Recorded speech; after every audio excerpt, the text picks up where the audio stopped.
Entrepreneurship గురించి కానీ entrepreneur గురించి మీరు చెప్పాలి, ఏదైనా మాట్లాడాలి అంటే ఏం మాట్లాడాలి?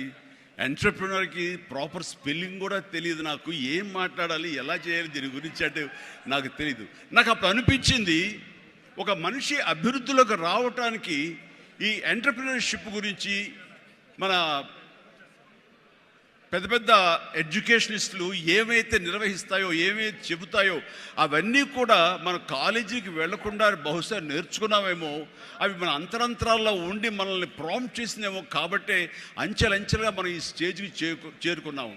అంటే నేను ఒక నోవేర్ నుంచి ఈ రోజున సమ్వేర్కి ఈ రోజున వచ్చానంటే కనుక బహుశా అవన్నీ కూడా నాలో అండర్ కరెంట్గా ఉండి నన్ను ప్రాంప్ట్ చేస్తూ, నన్ను ఎంకరేజ్ చేస్తూ, నన్ను సరైన మార్గంలో నడవబట్టి ఈరోజు ఈ స్టేజ్కి వచ్చానేమో. కాబట్టి నా గురించి, నా ఎదుగుదల గురించి, నేను ఎవాల్వ్ అయిన విధానం గురించి, నన్ను నేను మలుచుకున్న విధానం బట్టి, ఆయా ప్రతికూల పరిస్థితిలో ఎలాగ నేను దాన్ని నాకు అనుకూలంగా చేసుకుని, నాకు అనుకూల పరిస్థితి చేసుకుని ఎలా ఎదుగుతూ వచ్చాను అనేది ఈరోజు మీతో నేను చెప్పుకోగలిగితే, మీరందరూ చదువుకున్న వాళ్ళు కాబట్టి ఈ యొక్క ఎంటర్‌ప్రెన్యూర్‌షిప్లో, ఈ బిజినెస్లో, ఈ కార్పొరేట్లో ఏమేమి చెబుతారో వాటి మీరు అన్వయించుకోవచ్చు. అందులో ఈరోజు నా గురించి నేను చెప్పుకోవాల్సి వస్తే కనుక, ఒక సాదాసీదాగా ఒక లో మిడిల్ క్లాస్ ఫ్యామిలీ నుంచి ప్రారంభించిన వాడిని ఈరోజు కొత్తగా నేను చెప్పాల్సిన అవసరం లేదు. కానీ ఇదివరకు గతంలో ఎవరితో షేర్ చేసుకోలేనటువంటి కొన్ని విషయాలు, అది ఈ రోజున ఫోటోగ్రాఫర్ ప్లీజ్ కూర్చోండి. ఆల్ ద 3 కానిస్టేబుల్ గారు ప్లీజ్, థ్యాంక్ యూ. వాళ్ళందరూ ఏమండి మీరు అడ్డొస్తారు, మీరు కిందకి వెళ్ళిపోండి ప్లీజ్, అడ్డులేకండి. Thank you. సో నేను ఎలాగొచ్చాను, ఏమిటి నా మైండ్ సెట్ ఎలా ఉండింది, ఎప్పటికప్పుడు అది మార్చుకుంటూ ఎలాగ నేను ఎవాల్వ్ అయ్యాను అనేది ఈ రోజున మీతో నేను షేర్ చేసుకుంటే అది చాలామందికి ఆలోచింపచేస్తుంది, ఆచరించేలా చేస్తుంది. అది ఆమోదం అయితే కనుక అది వినియోగించుకునేలాగా కూడా చేస్తుందని నేను ఆశిస్తున్నాను. అండ్ నాకు చిన్నప్పుడు స్కూల్లో చేరినప్పుడు 7th 8th క్లాసుల్లో నాకు ఇంట్రెస్ట్ అనేది ఏమిటి అని అన్ని ఏదో ఒకటి సాధించాలి, ఏదో ఒకటి ఉండాలని ఉండేది. గేమ్స్ అనేది, ఆట అనేది ఎవరికి ఇష్టం ఉండదండి. చదువు అంటే కష్టం కానీ ఆట ఎవరికి ఇష్టం ఉండదు. సో చదువు వైపు తప్పనిసరిగా వెళుతున్నాం కానీ నా మనసు ఆటల వైపు అని. అప్పుడు బాల్ బ్యాడ్మింటన్ ఉండేది, ఎల్లో బాల్ ఇలా ఉండేది. సో 1-2 రోజులు ఆడిన తర్వాత 3వ రోజు ఎవడో ఏమో తెలియదండి, సరిగ్గా కొడితే అది నా కంటికి తగిలి కళ్ళు వాచిపోయింది. ఆ తర్వాత మళ్ళీ ఆ గేమ్ వైపు వెళ్ళలేదు. సరే వాలీబాల్ ఆడదాం కదా అంటే వాలీబాల్ అవతల షాట్ ఎగిరి కొట్టినప్పుడు నేను ఫింగర్స్తో టచ్ చేశాను. ఇలా టచ్ చేస్తుంది, ఫింగర్తో టచ్ చేస్తే మొత్తం 7 వంగిపోయినాయి. ఆ ఆట అంటే భయం వేసింది. క్రికెట్ అంటే ఆడెవడో మనకు బాల్ తీసుకొచ్చి నా బొట్టనవేలు మీద కొట్టాడు, బొట్టనవేలు వాసిపోయింది. ఏంటి మన గేమ్స్ అచ్చొచ్చేలా కనపట్లేదు, నెక్స్ట్ ఇది కాదులే అనుకున్నాగా ఎన్సీసీ అనేది, నేను ఎక్స్ట్రా కరిక్యులర్ యాక్టివిటీస్లో పార్టిసిపేట్ చేయాలని నాకు ఎన్సీసీ కనిపించింది. ఎన్సీసీలో ఒక క్రమశిక్షణ వస్తుంది అండ్ ఎక్సర్సైజ్ ఉంటుంది, డిసిప్లిన్గా మనం ఇది అన్వయించుకోవచ్చు, అలవర్చుకోవచ్చు అనే ఉద్దేశం దాంతో చేరిన నాకు కాలేజీ డేస్లో బీకామ్ చదువుతుండగా ఫస్ట్ ఇయర్లో ఒక క్యాడెట్ ఆఫ్ ఎన్సీసీ, నేవీ ఎన్సీసీలో నేను చేరినప్పుడు ఒక క్యాడెట్గా చేరాను. నెక్స్ట్ ఇయర్ పెటీ ఆఫీసర్ అయ్యాను. ఆ తర్వాత క్యాడెట్ కెప్టెన్ అయ్యాను. ఆ తర్వాత సీనియర్ క్యాడెట్ కెప్టెన్ 3rd ఇయర్లో అయ్యాను. అవ్వటమే కాదు, ఈ ఇంటర్నేషనల్గా నేషనల్ వైడ్గా జరిగేటటువంటి మన ఆర్డీసీ క్యాంప్ రిపబ్లిక్ డే సెలబ్రేషన్స్లో మా రాష్ట్రపతి రోడ్డు మీద నేను మన సైన్యంతో పాటు నేను కూడా కవాతు చేయడం జరిగింది. వాట్ వండర్ఫుల్ ఎక్స్పీరియన్స్ అంటే, ఓ పక్క నుంచి ప్రధానమంత్రి గారు, పక్కన ఇందిరాగాంధీ గారు అప్పట్లో అండ్ ప్రెసిడెంట్ వాళ్ళందరూ ఉన్నప్పుడు వాళ్ళు నడుస్తుంటే ఇది కదా మనం సాధించామంటే ఎస్ అనుకునేవాడిని. 9 క్లౌడ్లో ఉండేవాడిని అన్నమాట. క్లౌడ్ 9లో నేను ఆ రకంగా చేసినప్పుడు ఎన్సీసీలో సాధించేశాను అనుకునేవాడిని. ఆ తర్వాత నెక్స్ట్ ఏంటి అంటే నాకు దారి కనపడలేదు. మహా అయితే కనుక ఒక సబ్ లెఫ్టినెంట్ గానో మళ్ళీ నేవీలోనో పడవల్లోనో ప్రయాణం చేయాలి, షిప్పులో. అది కాదు, something else is bothering me. ఏం చేయాలి అని అనుకుంటుండగా నాకు అనిపించింది, కాలేజీలో అనుకోకుండా ఒక డ్రామా వేశాను. ఆ డ్రామా పేరు రాజీనామాలో నాకు బెస్ట్ యాక్టర్ వచ్చేసింది. వెంటనే ఆ ఫోటోగ్రాఫ్ ప్రింట్ చేసి మా కాలేజీ మ్యాగజైన్లో వేసిస్తారు. అండ్ అక్కడి నుంచి ఎక్కడికి వెళ్తున్నా సరే అమ్మాయిల దగ్గర నుంచి తోటి వాళ్ళ దగ్గర నుంచి నన్ను హీరోలాగా చూస్తుంటే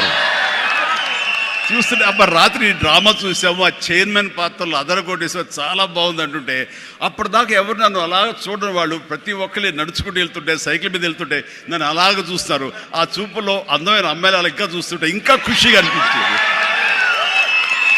వావ్, అది ఎంత ఎంకరేజింగ్గా ఉండేదంటే ఎస్ నా ఫ్యూచర్ యాక్టింగ్ అయితే ఎలా ఉంటుంది అన్నది అక్కడ సీడ్ పడింది. అక్కడి నుంచి నా ఇంట్రెస్ట్ డెవలప్ అయింది. అక్కడి నుంచి సినిమాలు చూడటం, సినిమా మీద దృష్టి పెట్టడం జరిగింది. డిగ్రీ అయిపోగానే ఏం చేయాలి అని నాన్నగారితో వాళ్ళతో డిస్కషన్ వచ్చినప్పుడు నేను మెడ్రాస్ వెళ్ళి సినిమా యాక్టర్ అవుతాను అనగానే నాన్నగారికి సినిమాల మీద మక్కువ ఉంది. ఆ ఎక్కడ లోకల్గా సినిమా షూటింగ్ జరుగుతుండగా ఆ ప్రొడ్యూసర్ తోటి ఉన్నప్పుడు నాన్న 1-2 వేషాల్లో చిన్న చిన్న వేషాలు మహా అయితే సెకండ్స్తో ఉంటుంది, 1 మినిట్ కూడా ఉండదేమో. ఏ సెంటర్గా నాకు ఇది ఎందుకు చేయకూడదు, చెయ్యొచ్చురా, కానీ అది మన ఏరియా కాదు, మనకు ఎవరు తెలిసిన వాళ్ళు లేరు, అక్కడ దిక్కుముక్కు లేదు, నీకు ఎవరు ఆసటగా నిలబడతారు, బాసటగా నిలబడతారు, ఎవరు నీకు చేయొత్తునిస్తారు, చాలా కష్టం, ఎక్కడో అన్నోన్ ఫీల్డ్కి వెళ్ళి నువ్వు రాణించగలవా, ఒంటరిగా వెళ్తున్నావు అని అంటే ఏదో గట్ ఫీలింగ్, నేను రాణిస్తాను అన్న నమ్మకం, నేను వస్తాను అన్న నమ్మకం. ఎందుకంటే ఏమనుకున్నా, ఏ బ్యాంక్ ఎంప్లాయీ అనుకున్నా, నాన్నగారిలాగా పోలీస్ డిపార్ట్మెంట్ అనుకున్నా, ఇంకోటి అనుకున్నా, నేవీ ఆఫీసర్ అనుకున్నా కిక్ ఇవ్వటం లేదు. అదే సినిమా యాక్టర్ అయితే యా అని అనిపించింది అని అప్పటి నుంచి సినిమా మీద దృష్టి పెట్టాలంటే నేను లింగులిట్టుకుంటూ వెళ్ళి 4 ఫోటోలు తీసుకుని ఆఫీసుకి వెళ్తే ఎవడో ఆదరించడు. నేను ఒక ఫిలిం ఇన్స్టిట్యూట్లో ట్రైనింగ్ అయ్యానండి, ఆమె ట్రైన్డ్ యాక్టర్ అని అంటే ఎంతో కొంత ఆదరణ ఉంటుంది, రాబో కూర్చొని చేసి టీ అని ఇస్తారేమో అనే ఉద్దేశంతో నేను ఫిలిం ఇన్స్టిట్యూట్లో జాయిన్ అయితే అక్కడ నేను అయ్యాను. ట్రైనింగ్ అయిన తర్వాత అక్కడి నుంచి ఏ ఒక్క రోజు కూడా నమ్మండి ట్రైనింగ్ పూర్తి అవ్వకుండానే నన్ను నా టాలెంట్ని చూసి ఆయా ప్రొడ్యూసర్లు అప్పటికప్పుడు నాకు వేషాలు ఇవ్వడం మొదలుపెట్టారు. నా ఫోటోలు తీసుకుని ఏ ఆఫీస్కి వెళ్ళలేదు, ఏ ఆడిషన్స్కి వెళ్ళలేదు నాకు, బట్ ఒకటే ధ్యేయం ఎస్ అని. ఆ టైంలో అందరూ తెలుసుకోవాల్సింది, మీ వర్క్లో కూడా తెలియకుండా పాండి బజార్ వెళ్ళేవాడిని ఎప్పుడైనా. అక్కడ వెస్టర్న్ ఇంట్రెస్ట్ నుండి డిస్గస్టెడ్ పీపుల్, ఫ్రస్ట్రేటెడ్ పీపుల్ అక్కడ ఉండే కాఫీలు టీలు తాగేవాళ్ళు. నేను అక్కడికి వెళ్ళేవాడిని, కొంతమంది కలిసి ఏంటి కొత్తగా వచ్చావా, ఏం చేస్తున్నావు, సినిమాల వేషం ట్రై చేస్తానని, ఇంకా ఇన్స్టిట్యూట్ ట్రైనింగ్ అవుతున్నాను. ఆహా అబ్బో రైట్ రారా, వీడు చూడు ఎంత అందంగా ఉన్నాడో, కొట్టేరు లాంటి ముక్కు, మంచి ఇది వచ్చేస్తూ, వీడికే దిక్కు ముక్కు లేదు, సోసోగా కనిపించే నీకేంటా, ఇదో ఇక్కడ అక్కు ఆశ పెట్టుకోకు, ఇక్కడున్న ప్రతి ఒక్కళ్ళు కూడా సినిమాల్లో ఏదో ప్రయత్నం చేసిన వాళ్ళే, ఇక్కడ నా అనేవాళ్ళు ఎవరు లేకపోతే నువ్వు రాణించలేవు అని చెప్పినప్పుడు చాలా డిసప్పాయింట్ అయిపోయేవాడిని, సల్క్ అయిపోయేవాడిని, కుంగిపోయేవాడిని. అలాగే రూమ్కి వెళ్ళేవాడిని, ఆ రోజంతా నిద్ర పట్టేది కాదు, నిజమా అనేది. నేను ఏదైతే ఆశలు ఏదైతే మనసులో పెట్టుకుని నేను అవుతాను నమ్మకం ఉందో ఆ నమ్మకం సడిలిపోయేది, బ్రేక్ అయిపోయేది, కూలిపోయేది. అప్పుడు నేను ఒక్కడనే, నాకు ఆంజనేయ స్వామి ఒక్కడే నాకు ఉండేవాడు. ఆయన దగ్గరికి వెళ్ళి ఆయన ప్రార్థించుకున్నాను, ఆయనతోటే నేను కాన్వర్స్ చేసేవాడిని, ఆయనతోటే సంభాషించేవాడిని, ఆయనతోటి నేను ఏది మాట్లాడినా సరే ఆయన నాకు బదులు చెప్తున్నట్టుగా అనిపించేది. నేను ఎవరు వెళ్ళమన్నారా అక్కడికి, నెగిటివిటీ ఫీల్డ్లోకి? నీకు పాజిటివ్ కావాలి, ఎక్కడైతే నీకు పాజిటివిటీ ఉంటుందో నీ పాజిటివ్ ఫీలింగ్ని, నీ ఎయిమ్ని అది ఎన్హాన్స్ చేస్తుంది, స్ట్రెంగ్తన్ చేస్తుంది, అక్కడికి వెళ్ళు. అది గట్టి పడేంత వరకు, నీకు అవకాశాలు వచ్చేంత వరకు, నువ్వు రాణించేంత వరకు నెగిటివిటీని అస్సలు దగ్గర తీసుకోకు, ఫ్రస్ట్రేటెడ్ పీపుల్స్ సమక్షంలో వెళ్ళకు, నీ మీద నమ్మకం పెట్టుకో అని ఆ భగవంతుడు నాకు చెప్పాడు. ఏ పర్సనాలిటీ డెవలప్మెంట్స్ కానీ, ఏ మన బిజినెస్ మేనేజ్మెంట్లో కానీ ఏ బుక్స్ నాకు ఏమీ తెలియదు, అది స్పెల్లింగ్ కూడా తెలియదు నాకు. ఆయన చెప్పినప్పుడు ఇంట్యూషన్, అది నా అంతరాత్మే నాకు ప్రబోధించిందా లేకపోతే బయట నుంచి ఆ భగవంతుడే చెప్పాడా, అది నేను అది నిర్వచించను. కానీ ఎస్, ఇక మీద అటు వెళ్ళకూడదు అని అనుకున్నాను. ఎప్పుడు ఇంతవరకు మళ్ళీ ఆ నెగిటివిటీ వైపు, అలా ఫ్రస్ట్రేటెడ్ పీపుల్ ఎప్పుడు ఎంటర్టైన్ చేయలేదు నేను. ఆ నమ్మకమే నాకు నిజంగా నాలో బలమైంది. అంటే మీరు ఒక ఉదాహరణ చెప్తాను అందరికీ అర్థమయ్యేలాగా.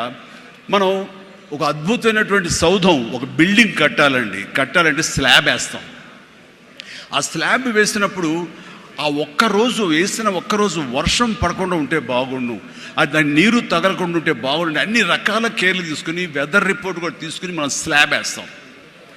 ఆ స్లాబ్ వేసిన 24 అవర్స్ తర్వాత దాన్ని నీరు పడితే గనక లోపల మొత్తం అది పాడైపోతుంది. అలాంటి స్లాబ్ ఆ తర్వాత క్యూరింగ్ చేయడం కోసంగా అదే వాటర్ తోటి మనం క్యూర్ చేస్తాం మనం. అప్పుడు ఆ వాటర్ దాన్ని స్ట్రెంగ్త్కి బలమేస్తుంది తప్ప అది కూలిపోవడానికో అది ఇదే పాడైపోవడానికో దోహదపడదు. అంటే మనం మానసికంగా గట్టిపడినప్పుడు ఏ నెగిటివిటీ అయినా సరే మనం ఏమీ చేయలేదు. అంటే ఇంకొక ఉదాహరణ చెప్పాల్సి వస్తే కనుక ఒక పెరుగు తోడుకుంటున్నప్పుడు ఆ ప్రాసెస్లో ఒక చిన్న ఉప్పు బెళ్ళ పడ్డా లేదు ఒక నిమ్మకాయ రసం అందులో పడ్డా సరే మొత్తం విరిగిపోతుంది.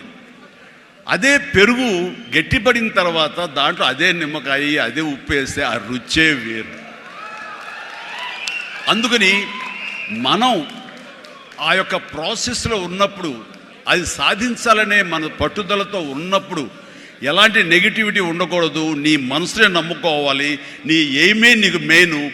కళ్ళ గంతలు కట్టిన గుర్రంలాగా నీ ఎయిమ్ వైపు నువ్వు సాధించుకుంటూ దాన్ని ఏమైనా సరే నా వశం చేసుకోవాలన్న పట్టుదలతో వెళ్తూ ఉండాలి. వెళ్ళేవాడి కష్టాన్ని నమ్ముకోవాలి, పర్సివరెన్స్ నమ్ముకోవాలి, డెడికేషన్తో ఉండాలి.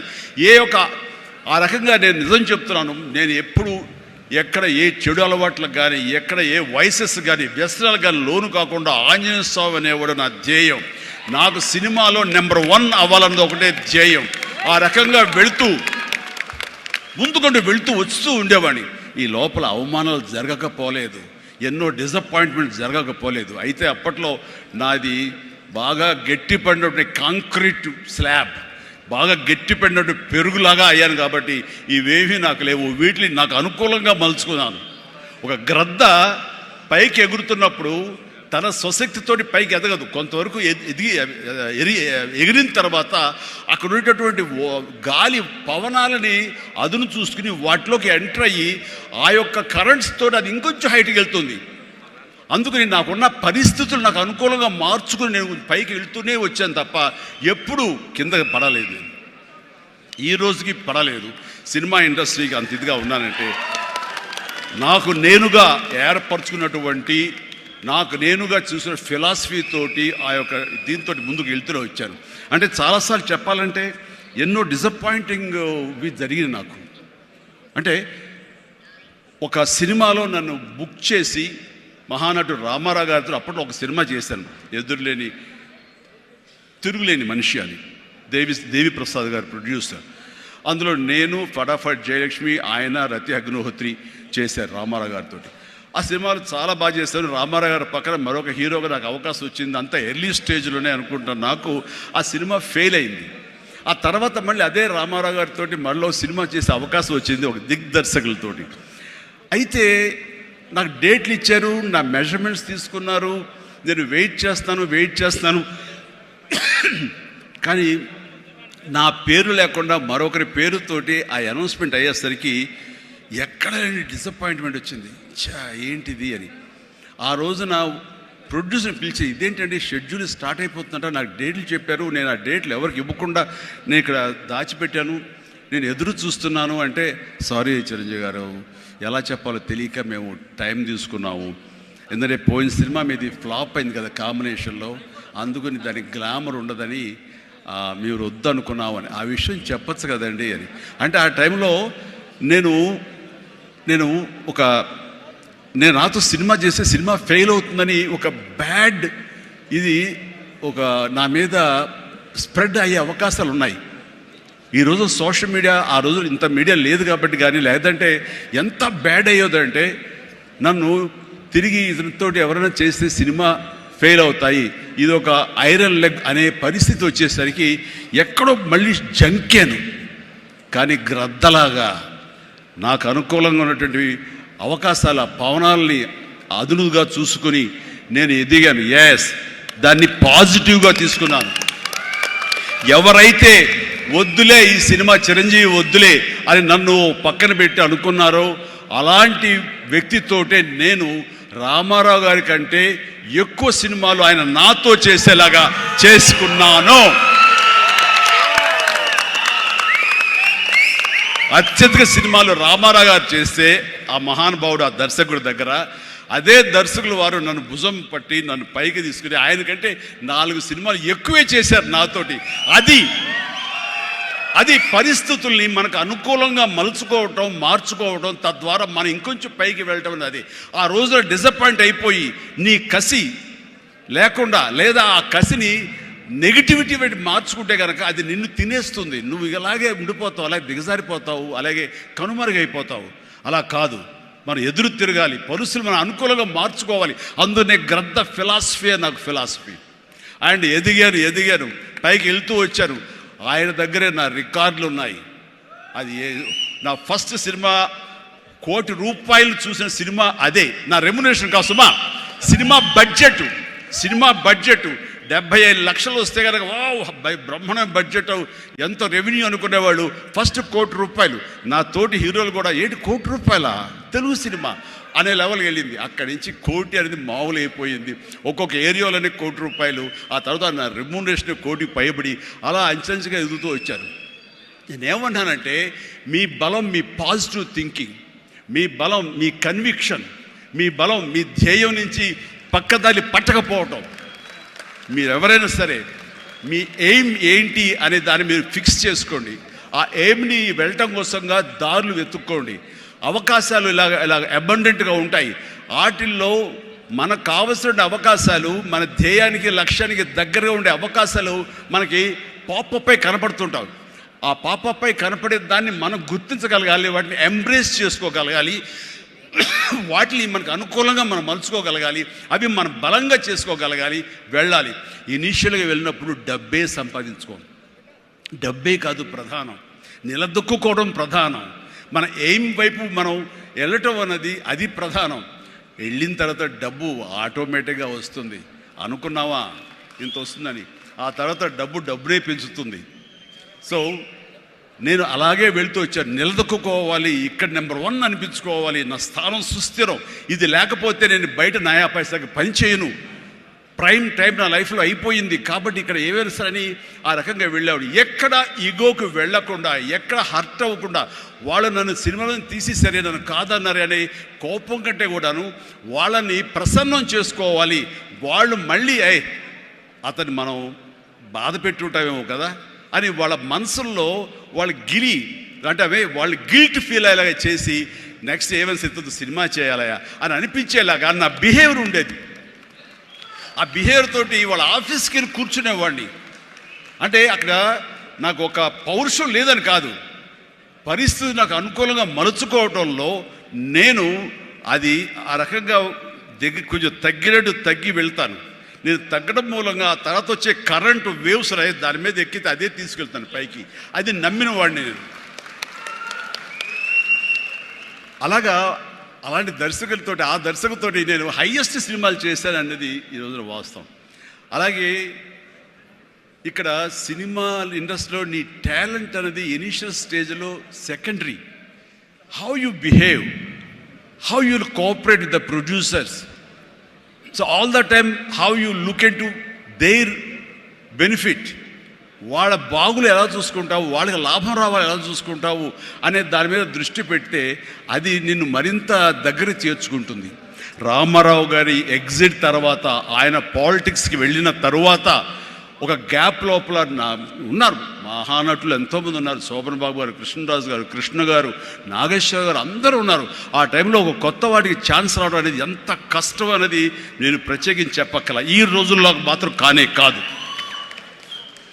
ఆ రోజుల్లో ఏంటి అంటే, నా టాలెంట్ ఉంది కదా ఎస్ అని అనుకుంటే కుదరదు బాబు.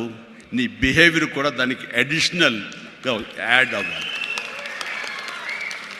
మనం కొంచెం ఏంటంట అని ఇలా అన్నామనుకోండి, అబ్బో వీడితో ఎక్కడ పెడతారా బాబు, వద్దురే బాబు, ఆల్టర్నేటివ్ చూడండిరా అనేలాగా వాళ్ళ మైండ్ సెట్ ఉంటుంది.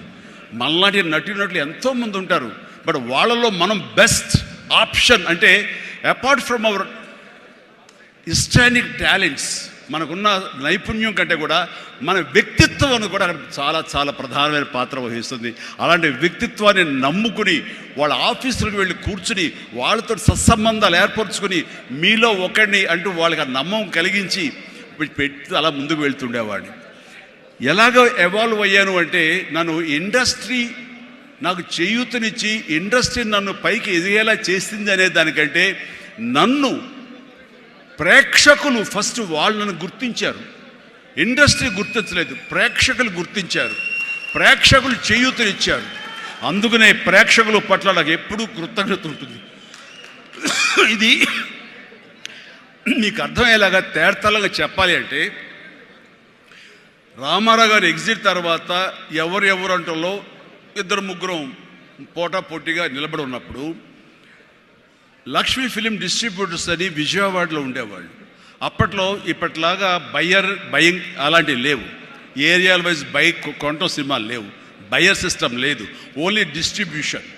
అంటే డిస్ట్రిబ్యూటర్ అనేవాళ్ళు బెజవాడ నుంచి వచ్చి ఎవరెవరు ఏ సినిమాలు తీస్తారు, కథలు నచ్చితే కనుక ఆ కథకి ఇంత బడ్జెట్ ఇచ్చేవాళ్ళు. ఆ బడ్జెట్ తోటి సినిమాలు తీసేవాళ్ళు, అందులో లాభాలు ఎంతో మిగుల్చుకొని మిగతా వాళ్ళు డిస్ట్రిబ్యూటర్స్ వాళ్ళు డిస్ట్రిబ్యూట్ చేసుకుని ఆ వచ్చే డబ్బు వాళ్ళు పంచుకునేవాళ్ళు. ఇది సిస్టమ్. ఆ సమయంలో ఒక కథ చెప్పి మేము సో హీరోని మేము అనుకుంటున్నామని ఆ ప్రొడ్యూసర్స్ చెబితే లింగమూర్తి గారని లక్ష్మీ ఫిలిమ్స్ సంబంధించినటువంటి వాళ్ళ CEO ఆయన వచ్చారు. ఓకే, ఎంత ఎక్స్పెక్ట్ చేస్తున్నారు ఆ హీరో మీద? అప్పుడు 25 crores ల్యాక్స్, సారీ క్రోర్స్ కాదు, ల్యాక్సే. 25 lakhs 30 lakhs, కానీ మాది బడ్జెట్ ఎక్కువ అండి, 50 lakhs పైన అవుతుంది అని. అంటే ఆ హీరో మీద 50 lakhs అంటే మాకు చాలా రిస్క్. చిరంజీవి అని వస్తున్నాడు కదా, అతని మీద అయితే ఇస్తాం అని. ఎందుకు ఇస్తారు, అతను ఏంటి కొత్తగా వస్తున్నాడు కదా అంటే, రావడం ఏంటి, ఖైదీ లాంటి సినిమా చేశాడు. ఆ ఖైదీలో అతని డ్యాన్సులకి ఫైట్లకి ఎక్స్ట్రాగా జనం విపరీతమైనటువంటి రెస్పాన్స్ ఉంది. మేము జనంలో ఉంటాం, బెజవాడలో ఉంటాం, మిగతా ఊళ్ళ నుంచి ఫీడ్బ్యాక్ తీసుకుంటాం, మాకు తెలుసు అతని పొటెన్షియాలిటీ అంటే. చెన్నైలో ఉండేవాళ్ళు, మెడ్రాస్లో ఉండేవాళ్ళు కొంచెం సంశయిస్తూ వచ్చారు. కాదండి, ఇతనైతేనే 50 ఇస్తాం, వాళ్ళైతే మాత్రం 30 కంటే ఎక్కువ ఇవ్వలేము అని వాళ్ళు తేల్చి చెప్పిన తర్వాత ఆయన ఒక మాట అన్నాడు, సాంగ్స్ అండ్ ఫైట్స్ అనేవి అప్పటి వరకు మినీ ఇంటర్వెల్స్, స్మోక్ చేసేవాళ్ళు కానీ, లేకపోతే బాత్రూమ్ వెళ్ళేవాళ్ళు కానీ, లేకపోతే రిఫ్రెష్మెంట్స్ కోసం బయటికి టీ తాగడం వెళ్ళేవాళ్ళకి సాంగ్ రాగానే వాళ్ళు బయటికి వెళ్ళిపోయేవాళ్ళు. ఫైట్స్ అనగానే కొంచెం అసహనంగా ఉండి బయటికి వెళ్ళిపోయేవాళ్ళు, ఎందుకంటే అది డూప్ చేస్తున్నాడు రా, మధ్యలో క్లోజప్స్లో హీరో తప్ప, అండ్ సాంగ్స్లో ఏంట్రా అది, అలాగే ఉండేది కామెంట్స్ అని. ఆయన చెప్పిన మాటలు ఇవి, నా మాటలు కాదు. ఆయన అన్నారు, కానీ అదే ఈ అబ్బాయి సాంగ్స్ అయితే కనుక ప్రొజెక్టర్ ఆపి మళ్ళీ రిపీట్ తోటి మళ్ళీ వేయండి అని అనిపించుకుంటున్నారు. ఇది మాకు కావాలి, ఇది మాకు డబ్బులు తెచ్చిపెట్టేది, కాబట్టి ఈ అబ్బాయి అయితే కనుక ఇంత ఇస్తాము అని తేల్చుకోవడంటే, అప్పుడు వీళ్ళందరూ తప్పనిసరి, అంటే ప్రజలు కోరుకుంటున్నారు కాబట్టి, డిస్ట్రిబ్యూటర్స్ ఇన్సిస్ట్ చేస్తున్నారు కాబట్టి, నాకు ప్రొడ్యూసర్లు అప్పుడు నా వైపు చూశారు. అది పోయి ఏమైందంటే, రామారావు గారి తర్వాత రామారావు గారి ప్రొడ్యూసర్లు ఎవరున్నారో అంతమంది ప్రొడ్యూసర్, దేవిప్రసాద్ గారు, చలసాని గోపి గారు, త్రివిక్రమ్ గారు, అండ్ వాట్ నాట్ ఏడు నాగేశ్వరరావు గారు, ఇలాంటి నిష్ణాతులైన ప్రొడ్యూసర్లు అందరూ ప్రతిరోజు నా షూటింగ్లు ఎక్కడ జరుగుతున్నా, ఎవరితో జరుగుతున్నా, ఏ ప్రొడక్షన్ జరుగుతున్నా సరే వచ్చి నా దగ్గర కూర్చుని వాళ్ళందరూ కలిపి ఈవినింగ్ స్నాక్స్ తింటూ ఉండేవారు. అప్పుడు అనేది ఇది కదా నా బలం, ఇది కదా నేను సాధించుకున్నాను అని. రామారావు గారి ప్రొడ్యూసర్లు తిరిగి నాతో సినిమాలు తీస్తుంటే అది ఎనలేని బలం. నెంబర్ 1 హీరో అవ్వాలని అనుకున్న నాకు ఆ క్షణం అనిపించింది, ఎస్ అయ్యానని ఒకసారి కాలర్ ఎగరేస్తే ఏమవుతుందో కూడా నాకు తెలుసు. అందుకనే అణిగిమణిగే ఉండాలి, ఎప్పుడు సబ్జ్యూడ్గానే ఉండాలి. నెంబర్ 1 అనేది నా మైండ్లో ఎప్పుడు పెట్టుకునేవాడిని కాను. స్వేర్ కష్టపడి పనిచేస్తే ఆటోమేటిక్గా ఆ నెంబర్ అట్లాగే ఉంటుంది తప్ప ఎక్కడికి పోదు. అదే నమ్మకంతో తప్ప నేను నెంబర్ 1 చెప్పుకుంటే అది నాతో నిలబడుతుందన్న నమ్మకం లేదు. మనం కష్టపడి అలా అదే విధంగా ముందుకు సాగుతూ ఉంటే కనుక ఆటోమేటిక్గా వస్తుంది. ఆ నెంబర్ 1 స్థానం అలా నిలబడి ఉంటుంది. అది గట్టిగా నమ్మిన వాడిని. ఇది ఎవరు చెప్పింది కాదు, నా అంతరాత్మ నాకు చెప్పింది కాబట్టి దాంతో ఫాలో అవుతూ వచ్చేవాడిని. అందుకని ఈ రోజున నేను సరదాగా ఎంటర్ప్రినర్షిప్ వెళ్ళది నేను నా సోత్కర్షం చెప్పకూడదు అనుకుంటున్నప్పుడు నేను ఏం పాయింట్ చెప్పాలని ఊరికి గూగుల్ చేసేవేళ చేస్తే the key principles to become an entrepreneur, identify your passion. NCC తర్వాత నిర్దిష్టంగా నా ప్యాషన్ ఏంటో నాకు తెలిసి వచ్చింది, acting. And take calculated risk. నాన్నన్నారు, ఈ సినిమా ఇండస్ట్రీలో ఎవరు తెలియదు, నువ్వు వెళుతున్నావు, అది రిస్క్ కదరా, మరి అక్కడ ఎవరు రాణించిపోతే ఏం చేస్తారు, నాన్న రాణించకపోతే ICWAI ఆ కోర్సు చేరతాను ఎగ్మూర్లో, అందులో సైమిల్టేనియస్గా చదువుతాను, టైం వేస్ట్ చేయను అంటూ పగలంతా ఫిలిం ఇన్స్టిట్యూట్, ఈవినింగ్ అయ్యేసరికి ఈ యొక్క ICWI ఎగ్మూర్ అని చెన్నైలో ఉండేది. ఆ ప్రాంతంలో ఆ ఇన్స్టిట్యూట్లో నైట్ కాలేజీ చదివేవాడిని. ఒక 6 months అయిన తర్వాత చాలా కష్టమైపోయేది, నైట్ నిద్ర లేకుండా, పగలేమో ఈ ఫిలిం ఇన్స్టిట్యూట్లో నేను అనుకునేది చేయలేక నెమ్మదిగా నా ఇంట్రెస్ట్ స్ట్రెంగ్తన్ అవుతుంది, నాలో బలమైనటువంటి నమ్మకం ఏర్పడుతుంది, ఖచ్చితంగా రాణించగలన్న బలంతో ఏం సరే దీన్ని తెలియకుండా నేను వదిలేశాను. అది అలాగా. సో ఆ రిస్క్ తీసుకున్నాను నేను చెన్నై వెళ్ళి. Set clear achievable goals. Yes, నాకున్న టాలెంట్ డ్యాన్స్ అచీవ్ చేయగలను, నాకు టాలెంట్ ఒరిజినల్ ఫైట్స్ చేయగలను. Yes, I can do that. Performance ఇవ్వగలను. ఆ ఇవ్వటంలో పాటు ఒకే మాస్ మాస్ మాస్ అంటే ఎప్పటికైనా బోరు కొడుతుంది, అలా కాదు. అంటే డిఫరెంట్ డైరెక్టర్స్ని నమ్ముకున్నాను నేను, డిఫరెంట్ కథలను నమ్ముకున్నాను.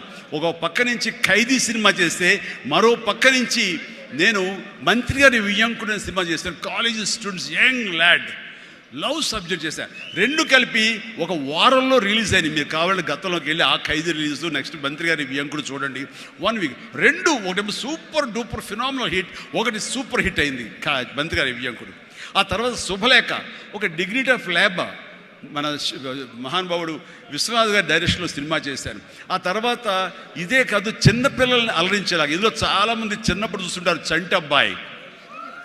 ఆ సినిమా ఆ చేసిన ఆ ఫార్స్ కానివ్వండి, ఆ స్లాప్స్టిక్ కామెడీ కానివ్వండి, ఇప్పటికీ చాలామంది చెప్తుంటారు. వాళ్ళందరూ IAS ఆఫీసులో వాళ్ళు పెద్దవాళ్ళు అయ్యారు, వాళ్ళందరూ అయినా సరే చెప్తుంటారు.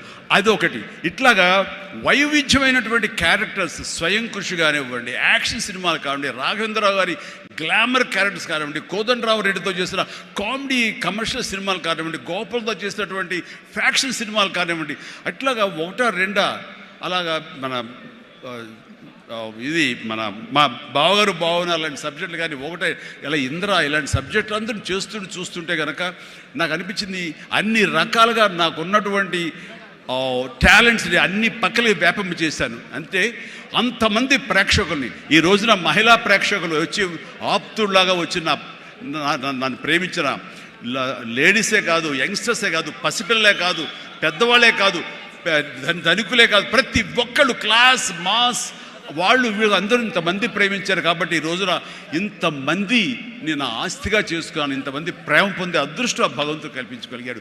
ఎందుకంటే నేను లిమిటేషన్స్ పెట్టుకోలేదు. ఆ రకంగా అది నాకు ఎంతో హెల్ప్ అయింది.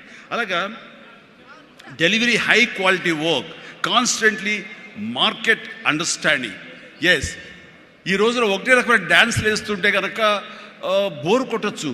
సో ఏం చేద్దాం, డ్యాన్స్లో కానీ ఫైట్స్లో కానీ వైవిధ్యం ఎలా తీసుకొద్దాం అనుకున్నప్పుడు, ఫారిన్ వెళ్ళినప్పుడు నా భార్యతో పిల్లలతో ఎంజాయ్ చేయడం కాకుండా అక్కడ దొరికేటువంటి వైవిధ్యమైన డ్యాన్స్ క్యాసెట్స్ తీసుకొచ్చేవాడు, VHS క్యాసెట్స్.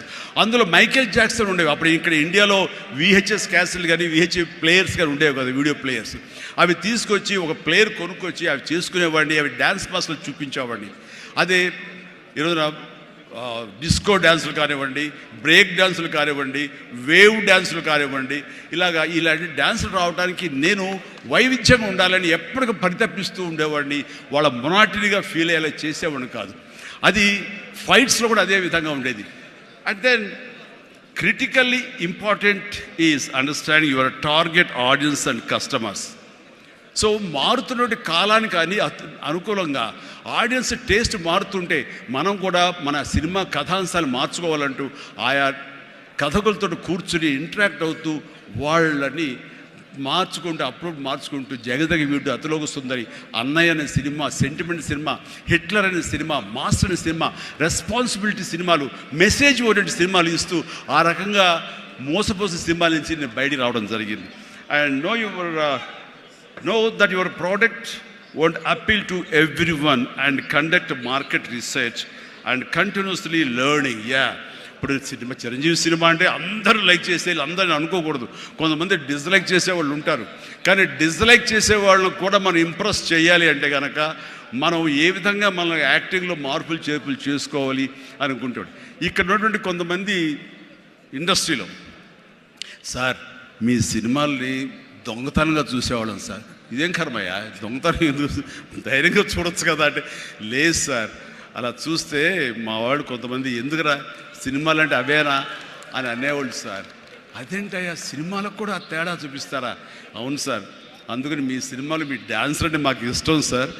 అందుకని సెకండ్ షోలకి ఎవరికి తెలియకుండా కామ్గా వెళ్ళిపోయి చూసి వచ్చేవాళ్ళం సార్. ఏమిటి అసలు అవి చూసి కాలేజీలో ఆ పెర్ఫార్మెన్స్ ఇచ్చేసేవాళ్ళం సార్, మాకు ప్రైజులు వచ్చేసేవి.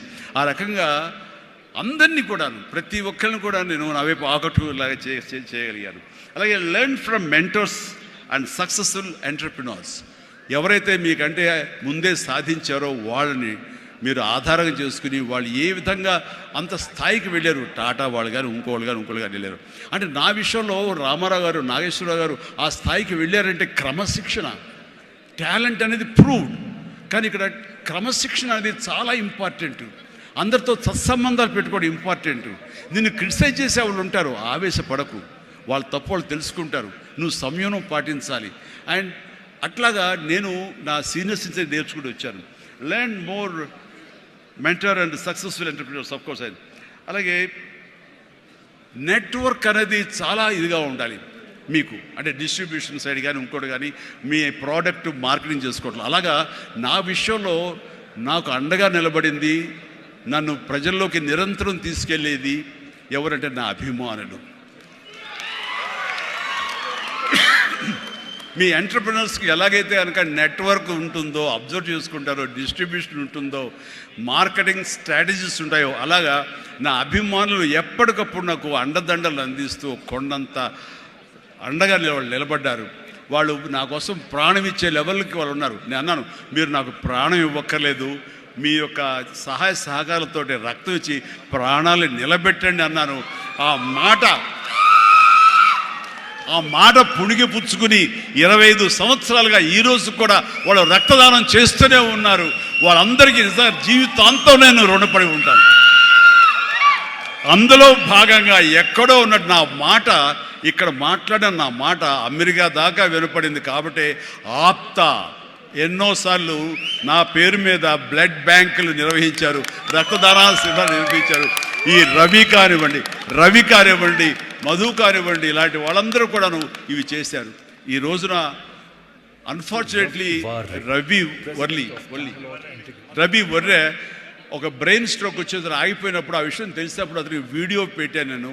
వీడియో రవి డోంట్ వర్రీ, ఇవన్నీ స్మాల్ థింగ్సే, బట్ అన్ఫార్చునేట్, సో త్వరలో కోలుకుంటావని అతను నేను మెసేజ్ పెట్టినప్పుడు అతను పొందిన ఆనందం అంతా ఇంత కాదు, అది ఎంతో ఉత్సాహాన్ని ఇచ్చింది. ఈ రోజున కోలుకుంటున్నాడు.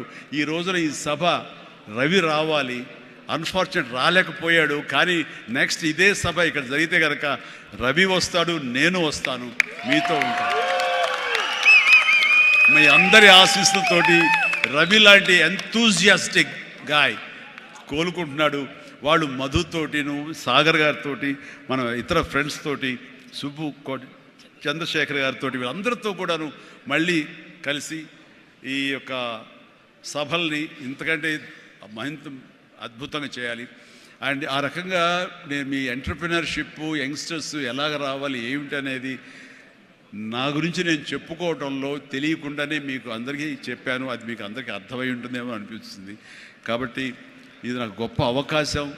ఈ తీరుగా, ఈ రీతిగా, ఇదే విధంగా మనం వెళ్ళగలిగితే కనుక ఎవ్వరికి అడ్డుండదు. ఇక్కడ ఒక్కొక్కరు ఒక్కొక్క గ్రేట్ ఎంటర్ప్రినర్స్ అవుతారు. ప్రతి ఒక్కళ్ళు మీ సలహాలు, సంప్రదింపులు మీ సీనియర్స్ తోటి మీరు ఆయా సమయంలో ఇంటరాక్ట్ అవుతూ what to do, what not to do, how to go about it అనేది మీరు తెలుసుకుంటూ ఎప్పటికప్పుడు మీరు అప్డేట్ చేసుకుంటూ, రిస్క్ ఉంటుంది, బట్ మన జీవితాలు కొలాప్స్ అయ్యేలాగా మాత్రం రిస్క్ వద్దు. కానీ మీడియం రిస్క్ తీసుకుంటూ మీరు ముందుకు వెళ్ళకపోతే అభివృద్ధి ఉండదు. ఛాలెంజ్ సినిమా ఎంతమందికి ఇన్స్పిరేషన్ వచ్చింది అంటే, ఆ రోజుల్లో ఏమి చేయాలరా అని తొయ్యనంటే వాళ్ళకి ఆ సినిమా ఒక దిక్సూచిలా ఉండి, ఈవెన్ మనం కూడా అచీవ్ చేయగలం అనే నమ్మకం వచ్చింది. అలాగా సినిమాల ద్వారా ఇతోధికంగా నేను చాలామందికి మార్గదర్శకంగా నిలబడ్డాను, ఇన్స్పిరేషన్గా నిలబడ్డాను. ఆ రకంగా మీరు కూడా ఈ వండర్ఫుల్ జీవితం, ఒకే ఒక జీవితం, దీన్ని సద్వినియోగపరుచుకుంటూ మీరు మరింత హైట్స్కి ఎదగాలని, మరింత అభివృద్ధిలోకి ఎదగాలని, ఇదే సభ 1 year లోపు జరిగినప్పుడు మీరు ఫీల్ అవ్వాలి, లాస్ట్ టైం మనం వచ్చే జనవరి 25. కానీ ఈ జనవరి 26 ఆ ప్రాంతాల్లో మనం ఎంత ఎదిగాము ఇది అంటే చిరంజీవికి మీరు చెప్పుకుంటే కనుక అంతకు మించి నాకు కావాల్సిన ఇంకేమీ లేదు. ప్రతి ఒక్కరిని మనస్ఫూర్తిగా ఈ అవకాశాన్ని సద్వినియోగపరచుకోండి, మీ యొక్క అభివృద్ధికి దీన్ని దోహద. Thank you, thank you, thank you.